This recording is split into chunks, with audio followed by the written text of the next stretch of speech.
তোমার কথা শুনে আমি অবাক হয়ে যাচ্ছি সন্ধ্যা।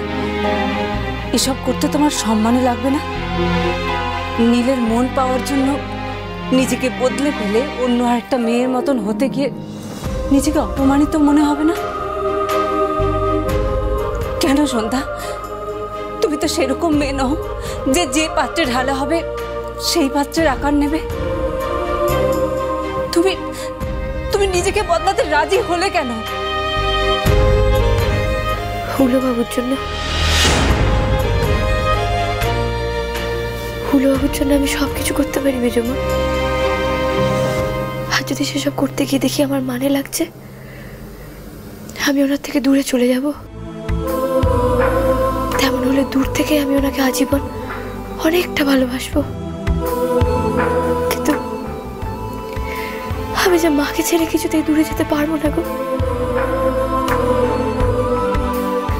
অনেক ভাগ্য করলে এমন মা পাওয়া যায়। আমি যে চিরকালের অভাগা, তাই এই সৌভাগ্যটুকু কি করে ছেড়ে দিই বলো মেজমা?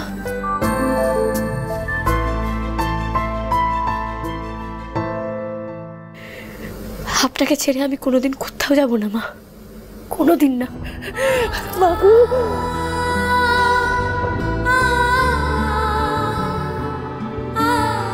গত জন্মে অনেক পুণ্য করেছি, তাই বাবা পঞ্চানন এই জন্মে তোমাকে আমার মেয়ে করে পাঠিয়েছেন মা। সব ঘরে ঘরে সব মা যেন তোমার মতো মেয়ে পায়। বাবা পঞ্চাননের কাছে আমি এই প্রার্থনা করি। ও মা, তারা, আমি কি তোমার জন্য ক্রাইসিস হয়ে গেছি? না মানে তুমি চুপ করে থাকলেও কিন্তু আমি ব্যাপারটা বেশ বুঝতে পারছি। তো একটা কথা কিন্তু আমি তোমাকে বলবো, এখন কিন্তু ব্যাপারটা আমি বেশ এনজয় করছি। দেখো, এখানে আসার আগে আমাকে বলা হয়েছিল যে আমাকে তারা সাজিয়ে নিয়ে যাওয়া হচ্ছে আকাশের ওয়াইফের ক্রাইসিস তৈরি করার জন্য, but now it seems to be double ধামাকা, ডাবল এক্সাইটমেন্ট। আস্তে কথা বলো, কেউ যদি শুনে ফেলে না তাহলে ধামাকা তোমার পিছে হবে, তাও ডাবল ট্রিপল না, তার থেকেও অনেক বেশি। আর তোমার এই নাচানাচিটা না একটু বন্ধ করো, আর বারবার প্রক্সি দিচ্ছি এই টাইপ কথাটাও বন্ধ করো। বাড়ির ভেতরে গিয়ে কারোর সামনে বললে কিন্তু তুমি ধরা পড়ে যাবে, আমি বলছি। এই ওয়েট, দেখো এত অ্যাডভাইস আমাকে দেওয়ার দরকার নেই। হ্যাঁ, ইটস ট্রু যে আমি আকাশের প্রপোজালে রাজি হয়ে এখানে এসেছি, but it's just for an adventure.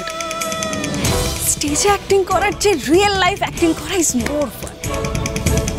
তার মানে কিন্তু এই নয় যে আমি স্টুপিড। দেখো, আমাকে যদি কেউ কখনো কোনো ক্রাইসিসে না ফেলে তাহলে আমিও কোনো বেফাস কথা বলবো না, সিম্পল।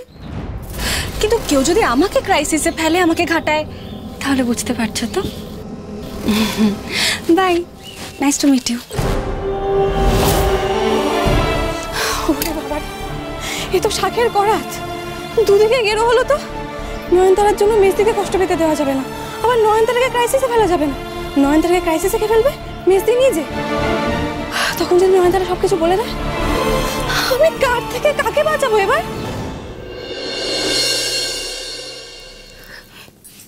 কিছু দরকার আছে? সন্ধ্যাকে কাঁদাতে চেয়েছি, কিন্তু সন্ধ্যার চোখে জল দেখে আমার এত কাঁদলে তো মুশকিল। আমার মা যদি এত কষ্ট পায়, সব হচ্ছে ওই মেয়েটার জন্য। মা, আমার কয়েকটা কথা বলার আছে, সেই জন্য এসেছি। নয়নতারা অনেক বড় লোকের মেয়ে, যেখানে সেখানে তো ওকে রাখা যায় না, তাই ভাবছি আমার ঘরেই ওকে থাকতে দেবো। তুমি তোমার মেয়েকে বলো যাতে ও নিজের সব জিনিসপত্র আমার ঘর থেকে সরিয়ে নেয়। ওমা, সে কি জিনিসপত্র সরালে কি করে হবে? উনি তো এখন আমার মাস্টারনি, তাই না? এখন প্রত্যেকদিন আমাকে ওনার কাছ থেকে কিছু না কিছু তো শিখতেই হবে, তাই না? হাতে মোটে 3 সপ্তাহ সময়, এক দিনে ওনার কাছ থেকে যতটা পারি বেশি বেশি করে শিখে নেব।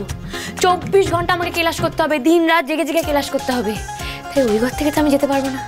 মাস্টারনি আর আমি এক ঘরে থাকবো। হ্যাঁ, উনি আর আমি এক ঘরে থাকি, বরং আপনি আপনার জিনিসপত্র নিয়ে অন্য ঘরে চলে যান, বুঝেছেন? নিজের কাছে নয়নতারাকে রেখে কিছু একটা করার মতলব করছে সন্ধ্যা। শেখার জন্য তো সারাদিন পড়ে আছে, রাতে কি শিখবেন আপনি? নাক ডাকা শিখবেন? হ্যাঁ, স্বপ্ন দেখা শিখবেন নাকি পাশ ফেরা শিখবেন? এ বাবা, না না, ওইসব কেন শিখবো? ওইসব শেখার তো সুযোগই পাবো না। মানে ওইসব শেখার জন্য তো ঘুমোতে হবে, আর না ওনার ঘুম হবে না আমার। আমি বললাম না আপনাকে 24 ঘন্টা ক্লাস করবো, তার জন্য তো সারাদিন জেগে থাকতে হবে, তাই না?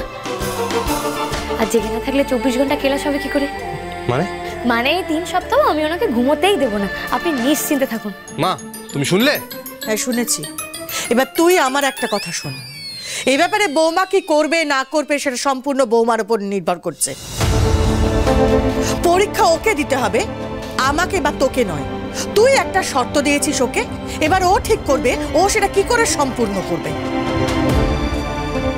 তুই স্টাডিতে ছিলেন না সাথে, আগেও তো মাঝে মাঝে ওখানেই থাকতিস, এই কদিন বরং তুই ওখানে গিয়েই থাক। সেই ভালো, ওখানেই বরং তোমার তল্পি তল্পা সব নিয়ে যায় নীল দাদা। না থাক, আমার জিনিস আমি নিজে গুছিয়ে নেবো।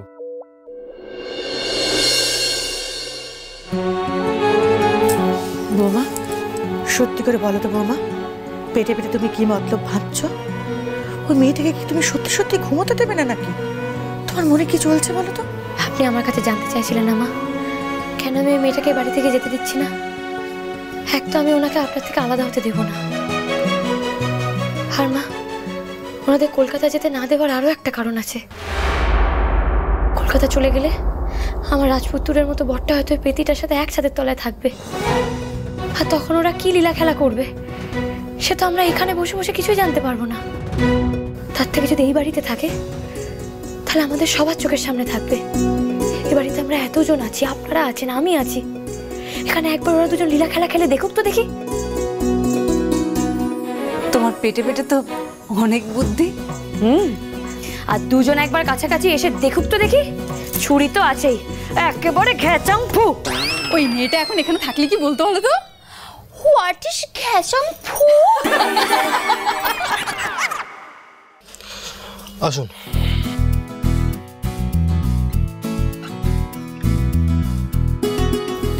Wow, not bad.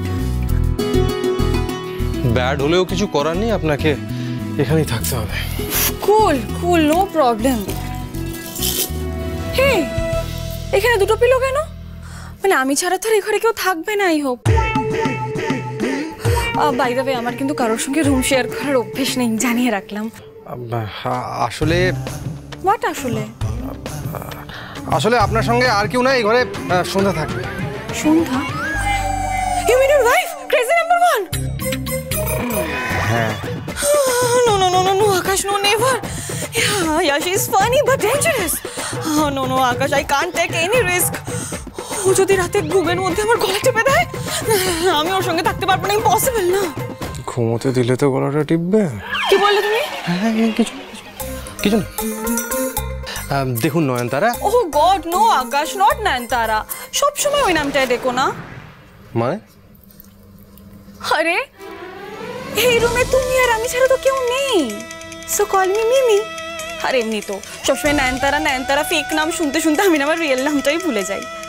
এনিওয়ে, মিমি নামটা কিন্তু খুব সুইট, তাই না? তোমার ডাকতেও ভালো লাগবে। দেখ শুনুন, টক ঝাল মিষ্টি যাই হোক না কেন, আমি আপনাকে ওই নামে ডাকবো না।